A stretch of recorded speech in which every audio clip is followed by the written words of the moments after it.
Au cœur de la société. Au cœur de la société est une émission de tous les samedis, préparée en synergie par les radios Inzamba, Agateka Kawe, Radio RPA, Ijuya Nyagihugu, ainsi que la radio-télévision Renaissance. Certains réfugiés burundais vivant dans le camp de Mahama au Rwanda ont fait recours à l'élevage de porcs pour pouvoir survivre.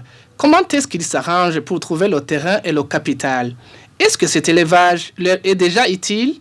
Font-ils face à des défis quelconques? Voilà sur quoi va porter le mini-magazine au cœur de la société de ce 21 décembre 2019. À la présentation, c'est Thierry Bigilindavi. Bienvenue.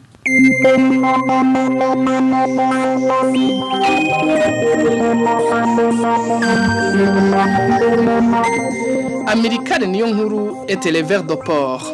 Il est réfugié dans le camp de réfugiés de Mahama. À l'est du Rwanda, Emile Nibasumba de la RPA lui a rendu visite. Son troupeau de porcs a aujourd'hui une valeur de 700 000 francs rwandais, environ 700 €, plus de 20 fois de ce qu'il était il y a 3 ans. Nous avons commencé en 2016, nous avons acheté des porcelets avec 24 000 francs. Ils ont grandi et les détruits ont mis bas l'une 11 et l'autre 6 porcelets. Ensuite, je les ai vendus en même temps et j'ai obtenu un capital qui m'a permis de poursuivre cet élevage avec assez de moyens. Au début, les porcelets étaient élevés dans la boue et les porcs passaient à travers des petits bouts de bois fixés pour aller dans les champs aux alentours. Des tôles, du bois, le sol cimenté, la porcherie semi-moderne d'Amilcar Niyonkuru héberge une trentaine de porcs. Tu as vu, ces truies viennent de mettre bas. Alors, quand je vends, j'obtiens des bénéfices. Ça permet à ma famille d'obtenir de quoi manger et ça permet également d'obtenir la nourriture pour ces animaux. Un porc adulte peut être vendu jusqu'à 80 000 francs rwandais, soit 80 €. À une centaine de mètres de cette porcherie se trouve le camp de Mahama qui abrite plus de 60 000 réfugiés burundais. Il y a 3 ans, Amilcar Niyonkuru était le seul réfugié éleveur de porcs, mais aujourd'hui, 200 réfugiés burundais lui ont emboîté le pas. Amilcar Niyonkuru souligne que son élevage permet de fournir gratuitement de l'engrais organique aux Rwandais qui ont des cultures dans les environs.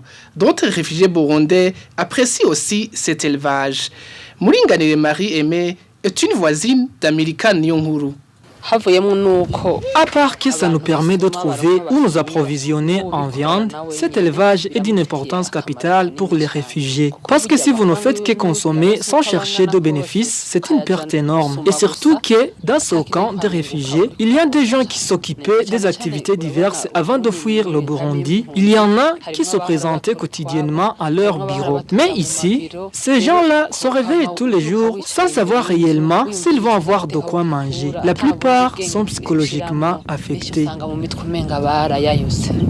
Même si Amilcar Niyonkuru et d'autres réfugiés parviennent à faire l'élevage de porcs, les difficultés ne manquent pas. Tugitangura ingurube yawe ivyaye ari imwe umuntu yagwaye wororera ateza kumuha ikibuguru kimwe.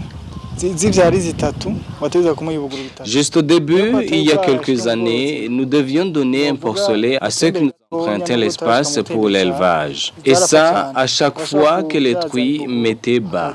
À ce moment, nous n'avions pas d'expérience, beaucoup de porcelets décédés. Mais cela n'empêchait pas de donner à l'hébergeur un porcelet qui coûte 15 000 francs. Donc, si vous avez 3 truies qui mettaient bas chacune 2 fois par an, vous donniez 6 porcelets, c'est-à-dire que vous deviez dépenser 90 000 francs. Par après, nous avons décidé de faire une location à cet espace qui appartient aux Rwandais. Ce que nous sollicitons auprès du gouvernement rwandais, c'est qu'il nous accorde un grand espace pour bien faire notre élevage. Nous pouvons également planter du manioc, du maïs, de patates douces. Tout ça fait partie de l'alimentation des porcs. Si le gouvernement rwandais pouvait nous accorder un vaste terrain pour notre élevage, nous serions très contents. Rero hamwe boduha nk'ikibanza cyo kororeramo cyagutse twobishima cyane. La plupart des réfugiés burundais sont au Kadomahama depuis le début de la crise liée au troisième mandat de Pierre Nkurunziza en 2015. À part ceux qui font l'élevage de porc, il y a d'autres qui ont d'autres activités génératrices de revenus comme l'élevage de poules. Nous en parlerons plus tard. Et c'est par ici que prend fin son mini-magazine au cœur de la société aujourd'hui. Thierry Biguindavdi était à la présentation. Au revoir. C'était l'émission Au cœur de la société.